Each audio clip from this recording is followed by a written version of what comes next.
আসসালামু আলাইকুম ওয়া রাহমাতুল্লাহ। প্রিয় শিক্ষার্থী, আজকের এই ভিডিওতে তোমাদের জন্য একটা গিফট থাকতেছে আমার পক্ষ থেকে।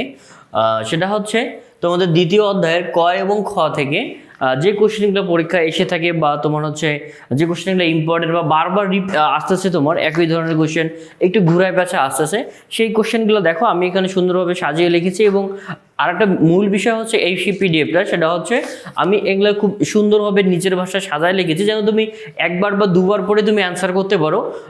বইয়ের ভাষা থেকে একটু ডিফারেন্টভাবে বা একটু সাজিয়ে বা প্রাঞ্জল ভাষায় আমি লেখার চেষ্টা করেছি। এবং এখানে খুব বেশি যে কোশ্চেন লিখেছি তা না, বাট এই কোশ্চেনটা এই পিডিএফটা যদি তুমি পড়ো আমি আশা করি যে এখান থেকে তুমি কমন পাবা আর কি, বা কমন পাওয়ার চান্স সব থেকে বেশি। কারণ তুমি এখানে দেখলেই বুঝতে পারবা যে এখানে যে কোশ্চেনগুলো এসেছিল তার পরের বছর সেম কোশ্চেন এসেছিল একটু লেজ লাগাই দিয়ে। এবং তার যদি একটা বড় উদাহরণ দেখে, সেটা হচ্ছে ফাইবার অপটিক্যাল কেবল থেকে বা ফাইবার অপটিক্স কেবল থেকে তোমার হচ্ছে যে মোটামুটি 12 থেকে 14 বার কোশ্চেন এসেছিল বিভিন্ন বোর্ডে, যদি আমি হিসাব করি। তোমরা যে এখানে দেখতে পাচ্ছ, তো এইখানে দেখো আমি একটা ফরম্যাট এখানে দিয়েছি, যে ফরম্যাটটা তুমি যদি অবলম্বন করো তাহলে তোমার ফাইবার অপটিক্স থেকে যে টাইপের কোশ্চেন আসবে। যেমন আমি যে একটা উদাহরণ দেই, তোমাকে একবার কোশ্চেন এসেছিল যে ফাইবার অপটিক কেবল এটা ব্যাকবোন কেবল কেন বলা হয়, এটার একটা ব্যাখ্যা চেয়েছে। আবার পরের বার আরেকটা কোশ্চেন এসেছিল ফাইবার অপটিক্সের ব্যান্ডউইথ ব্যাখ্যা করো, তারপরে বলছে যে ডেটা চলাচলের দ্রুততম মাধ্যমটা কি, তারপর আলোর গতিতে ডেটা প্রেরণ সম্ভব, এটা ফাইবার অপটিক থেকে এসেছিল। নন মেটালিক থেকে এসেছিল, তারপরে ইএমএ বা ইএমআই বা তড়িৎ চুম্বক মুক্ত, এই যে সবগুলো কোশ্চেন ফাইবার অপটিক থেকে এসেছিল। আমি কি করেছি, সবগুলো কোশ্চেনের যে পয়েন্টগুলো দরকার উল্লেখ করা দরকার, এটা তো কমন কথা থাকবে, কমন কথাবার্তার পাশাপাশি ওই কোশ্চেন রিলেভেন্ট তোমার হচ্ছে যে কথাগুলো রাখা দরকার বা যে পয়েন্টগুলো রাখা দরকার আমি এখানে দিয়ে দিয়েছি। তাহলে এখানে সুবিধাটা যা হয়েছে সেটা হচ্ছে একটা কোশ্চেনের অ্যান্সার একটা কোশ্চেন যতভাবে হোক তুমি ওই পয়েন্টগুলো লিখে হাইলাইট করে দিলেই ব্যাপারটা হয়ে যাবে। হাইলাইট করা বলতে ওই আমি এখানে লিখে দিয়েছি, তোমাকে আলাদাভাবে আসলে কিছু করতে হবে না। তো তাহলে দেখো এখানে আমার কয়ের জন্য আমি কি করেছি, কয়ের জন্য তোমার অনেকগুলো কোশ্চেন খুব সুন্দরভাবে লিখেছি। এবং আরেকটা ব্যাপার, এই পিডিএফটা আমি আরেকটা যদি তোমাদের বলি, মনে করো তোমাকে পরীক্ষায় এসেছে সেটা হচ্ছে সুইচ কাকে বলে বা সুইচ কি। আমি এখানে কি করেছি, সুইচের ডেফিনেশনটা দিয়েছি, নিচে আরেকটা পয়েন্ট আকারে লিখে দিয়েছি যে সুইচ দিয়ে কি করে, সুইচ কিভাবে কাজ করে, সে ম্যাক অ্যাড্রেস নিয়ে কাজ করে। এবং ম্যাক অ্যাড্রেসের একটা ফুল ফর্ম লিখে দিয়েছি। তাহলে সুবিধাটা কি হলো, সুইচের ডেফিনেশন তুমি পড়লা, পাশাপাশি যখন তুমি এটা পড়বা, যখন তোমার পরীক্ষা এমসিকিউতে থাকবে যে আসলে সুইচ কিভাবে একটা ডিভাইসকে আইডেন্টিফাই করে বা ওই নির্দিষ্ট ডিভাইসকে ডাটা পাঠানোর জন্য সে কি করে আর কি, কিভাবে ওই ডিভাইসকে আইডেন্টিফাই করে, তার মানে সে ম্যাক অ্যাড্রেস নিয়ে কাজ করে।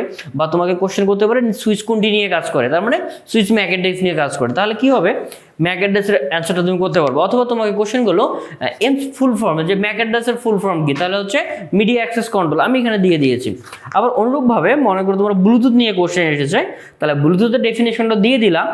পাশাপাশি যেটা হয়েছে যে এখানে আমি দুইটা জিনিস তোমাকে বলি, ব্লুটুথের একটা ডেফিনেশন দিলাম, দেন আরেকটা কোশ্চেন তোমার এমসিকিউতে আসছিল, সেটা হচ্ছে ব্লুটুথ কতটুকু এরিয়া, কভারেজ এরিয়া কত, তুমি কত দূরত্বের মধ্যে তুমি ডেটা আদান প্রদান করতে পারবো। আমি এখানে লিখে দিয়েছি 10 মিটার। 10 মিটার শুধু লিখে দিয়ে নি, ব্র্যাকেটে আবার বলে দিয়েছি কত ফিট, সেটা হচ্ছে 33 ফিট। তাহলে যদি তোমার কত মিটার আসে সেটা অ্যান্সার করতে পারবা, কত কভারেজ এরিয়া সেটা করতে পারবা, কত ফিট সেটা অ্যান্সার করতে পারবা।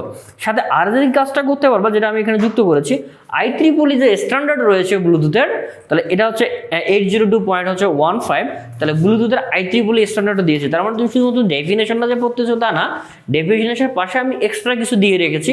তুমি চাইলে পরীক্ষাটা লিখতে পারো বা নাও লিখতে পারো, বাট তুমি যখন পড়বা তখন ওই ইনফরমেশনটা তোমার মাথায় থাকবে এবং এই কোশ্চেনের অ্যান্সার তুমি খুব সহজে করতে পারবা। যদি এটা করতে আমার যথেষ্ট পরিশ্রম হয়েছে, এটা হচ্ছে 4 পৃষ্ঠার পিডিএফ একটা ফাইল আমি তোমাদের কমেন্ট বক্সে বা তোমার হচ্ছে ডেসক্রিপশনে দিয়ে দিব। তো সেখান থেকে তুমি ক্লিক করে ডাউনলোড করে নিয়ে নিবা। এটার জন্য তোমাকে কোনো খরচ করতে হচ্ছে না, যেটা আমি তোমাদের ফ্রি। এবং তোমার যারা পরীক্ষা দিচ্ছ তোমাদের জন্য একটা গিফট আমার পক্ষ থেকে, যাতে তোমরা ভালো করো, তাহলে আমার কষ্টটা বা পরিশ্রমটা সার্থক হবে। এটার জন্য আমি কোনো অনারিয়াম নিব না তোমার কাছ থেকে, বা আমি চেষ্টা করবো যে তোমার আরও অন্যান্য যে অধ্যায়গুলো রয়েছে আমার পিডিএফ আছে, বাট ওগুলো আমি আরও একটু সুন্দরভাবে বা আরও কিছু ইনফরমেশন অ্যাড করে আমি তোমাদের খুব দ্রুত ইনশাল্লাহ দিয়ে দিব।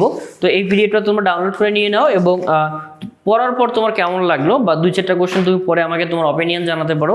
যেহেতু শীটটা খুব রিসেন্ট করেছি, আবার নতুন করে আপডেট করেছি, 2-1 জায়গায় হয়তো বানানের ভুল থাকতে পারে বা অসঙ্গতি থাকতে পারে, এটা তোমরা দেখে নিও। আর যদি কোনো সমস্যা পাও একান্ত খুঁজে আমাকে জানাবা।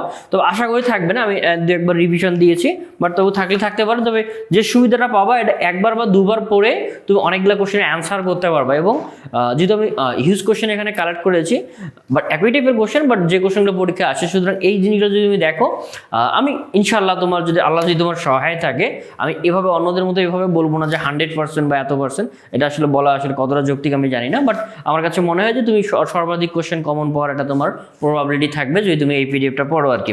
তো এই ভিডিওটা আমি এখানে শেষ করি। আমি কমেন্ট বক্সে তোমার লিঙ্কটা দিয়ে দিব, আর এটা পরে তোমার কাছে কেমন লাগলো বা আর কোনো অধ্যায়ের কি ধরনের হেল্প দরকার সেটা আমাকে জানাও, তাহলে আমি তার উপর ভিডিও বানাবো, আমি ফাইল দেওয়ার চেষ্টা করব। তো দেখা হবে তোমাদের সঙ্গে পরবর্তী কোনো এক ভিডিওতে। সেই পর্যন্ত ভালো থাকো, সুস্থ থাকো। আসসালামু আলাইকুম ওয়া রাহমাতুল্লাহ।